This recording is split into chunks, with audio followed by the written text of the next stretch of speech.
All right, Pete Cuspin here, Bill Penny Toyota, 4808 University Drive. We're in the back of a beautiful 2016 Camry X Elite Hybrid. This might be take number 3, I think. We're going to get this going right now. So I'm here at the Huntsville Hospital Women's and Children's Safe Kids Fitting Station with Karen Ivy and Ellen Harris, and we're talking about how to properly fit your car seats into cars and how important that is. We were just kind of discussing about how it doesn't really matter how expensive the car seat is if it's not properly installed.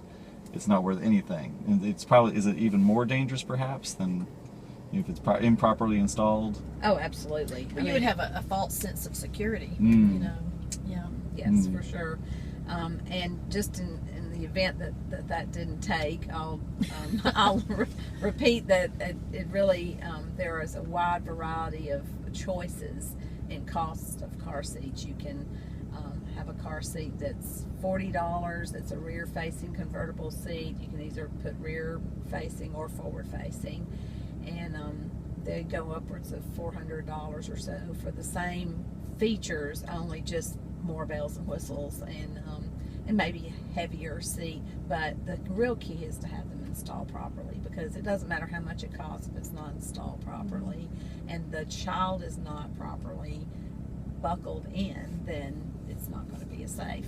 And you were saying that there are programs for people that can't afford car seats. Can you go through those again for us? Sure. Well, we actually have the OB Medicaid Waiver Best Start program here at Huntsville Hospital. So all of the clients that are enrolled in that program actually do obtain a car seat free of charge, and they come here to this fitting station and learn how to put it in and have it professionally installed.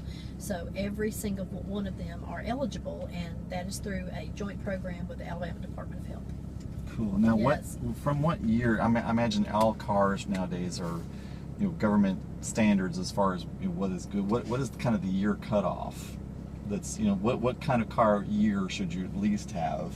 Oh my goodness! I'm driving a 2003 with almost 200,000 miles on it, and I have two car seats in the back of my car right now. So we've put in car seats in much older cars than that, even your 90s models. I mean, obviously you want to have seatbelts. Newer, so yes, you have to have a seatbelt. But the latch system came into play. I'm not exactly sure what year, but there are a couple of different ways to install car seats. But the car seat technicians that we have at Huntsville Hospital know all the ins and outs. There's actually a latch manual, and you can look up each year of the in the manual and see. And there are manuals for your car as well as your car seat, your restraint, and you need to check those. Even the very experienced car seat technicians will refer to manuals, because each car and each seat might be a little bit different. Wow! So installation. It's not just throw it in there, buckle the seatbelt, and off you go. It's it's a learning curve. So even if it's an older car, it doesn't have the anchor. It's still you use a seatbelt. Sure, sure. Okay. Because seatbelts, they'll hold in a 300-pound person, so that car seat's not going to weigh that much. The seatbelts actually carries more weight than the latch system will. So you're good as long as you got a seatbelt. Amazing. So, like we were talking before, I'm not sure how much of this took or what didn't take, but about how it's really best to have the rear facing in the back seat. That's the best way to have infants, put into the car. Because back in my day, as I was saying before, because it's in the front seat, because you want to be able to look at your child. Yes. So I had this sort of like this thing in my mind of like, how do you do that? How do you put the baby in the back seat and you can't even see them? So rear facing center would be the safest place. Okay. Yeah. And if you're worried about whether the child is okay, you pull over and check on your child. Okay. Is there any kind of a mirror or anything like that? Well, we don't certainly don't promote it, and really don't condone anything that's extra in the car that could potentially come off and hit the child or hit the driver or another passenger. Become a projectile. So we're not really a fan, but I do know that people purchase the mirrors and gives them a little peace of mind. However, I'm a little worried about even looking in the mirror. Yeah, distraction of the driver. Right. Yeah. So, because you're still got to look to see in the mirror, and you're not looking at the road. So I'm scared, because I'm thinking of all the times I hit the brakes and stuff flies off my front seat. I'm just thinking about a baby. You don't want the baby doing absolutely. Well, even and pets.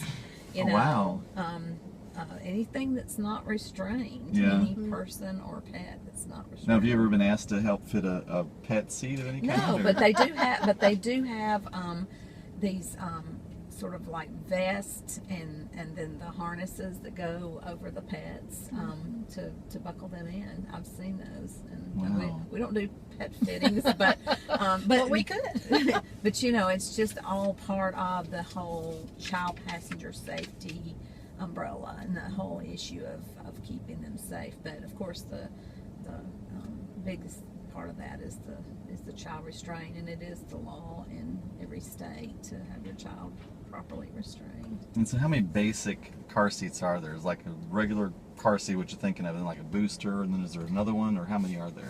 There's your common categories are your infant seat, infant only seat that just goes rear facing, and then your convertible, rear facing convertible, which will go rear or forward facing, and then you have a booster seat that you can go either high back or low back on your boosters, and your high backs will have a harness.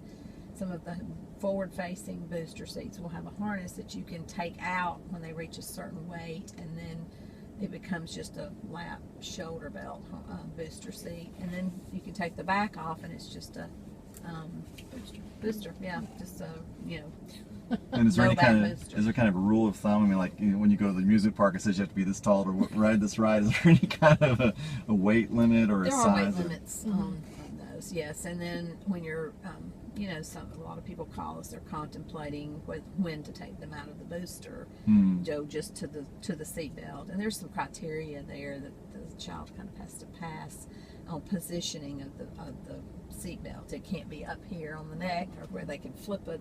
You know, don't ever let them flip it behind their neck. It needs to be, you know, flat on their Just like it would fit an adult Right. at that point. and they have to sit with their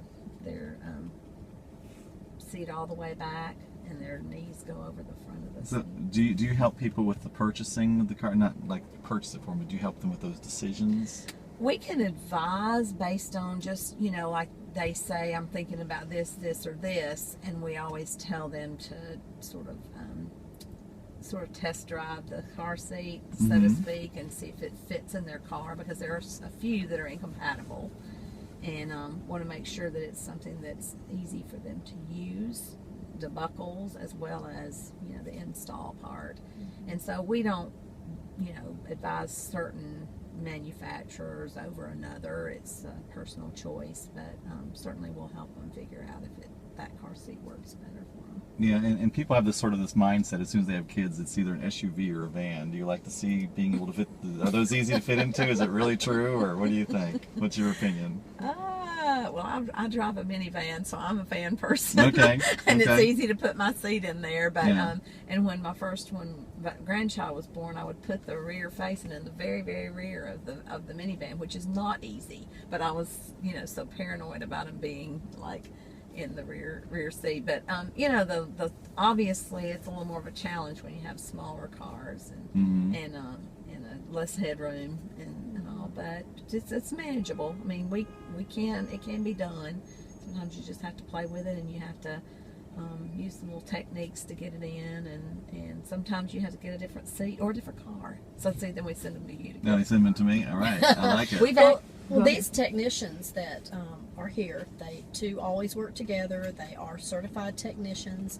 The program that they are certified by is actually a 3-day intense learning experience. So they know their stuff, and so they can handle just about any challenge that comes their way. When I got here today, they were having quite a time getting a car seat in a small car, and both of them were in the back seat sweating. Wow. So yeah, you can feel rest assured that when they have put your car seat in and taught you, you know, how to work with your particular car, that you're going to be safe on the road. Nice. And just to mention again, just in case, you know, we lost it, is the used car seat issue. You know, Safe Kids really does not recommend the use of used seats that you might buy at a flea market or whatever. Simply because, like Karen said, you don't know the history of that car seat. That car seat might have been in a wreck.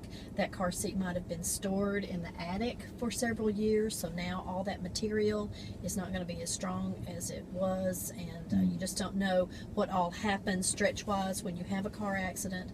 You know, if that car seat is doing what it's supposed to do. So that's a big temptation because of even you know, $40 for some people is expensive, or out of their budget. But you know, so you just really have to be careful with the used car seats that you don't know the pedigree on. Cool, yeah, because I know I bought something, I can't remember what it was, from a thrift store, and I ended up having a recall on it. So. Yes, yes. The recall's a big thing. We actually have a list that comes out periodically about what the new recalls are, and we've got that. We keep it up to date along with the manuals and the latch manuals, and you do want to check your manual, your car seat manual, as well as your vehicle manual for compatibility and how to install it in that particular car, because with latch systems, some vehicles will allow for you to latch in the middle position, and some you need to do the latch on the outboard seating of the vehicle. And one kind of just funny thing, well, it's not funny, but happened at one of our events that we had at a car dealership, and a couple came in and they had a car seat and they had a car, and it was just, we tried and it just was not compatible. Instead of going, and we said, you're just going to have to get a different seat, they walked over and purchased a different vehicle. Nice. So that's the mutual benefit of having these you know, events at car dealerships, because they were like, oh heck, we don't want a new seat, we just don't want a new car. Yeah, it's a lot easier. Pretty cool. I thought it was and one time we had matching vehicles and car seats, where the car seats matched the vehicles, color coded and everything, and the grandma and the mommy both had the same vehicle and car seats. Wow. I said I was doing a double take. That's It's kind of nice. fun stories from, you know, years gone by. Right. Putting in these car seats. So now, what are your hours of operation? Our fitting station here is open Monday, Tuesday, and some Wednesdays by appointment. Usually about 8:30 to 5. Okay, and how do people get an appointment? How do they do that? They can call the Women's Center, and we have a secretary that takes those calls and makes those appointments. And we also do various community events where car seats are either installed or checked. Okay. You know. Do you have a website or a Facebook page or anything that we can direct people to? Huntsville Hospital's website Okay. and Facebook. Yeah. Awesome stuff. Is there any final closing remarks or comments or anything? Come see us. Awesome stuff. All right. Well, this has been Pete Cossaboon here with Bill Penny Toyota, 4808 University Drive, in the back of a beautiful 2016 Camry XLE Hybrid. That's why it's been so quiet. I've been here at Huntsville Hospital Women's and Children's at the Safe Kids Fitting Station with Karen Ivey and Helen Harris. Thank y'all so much. It's been an amazing day. We'll talk to y'all soon. Thanks, Pete.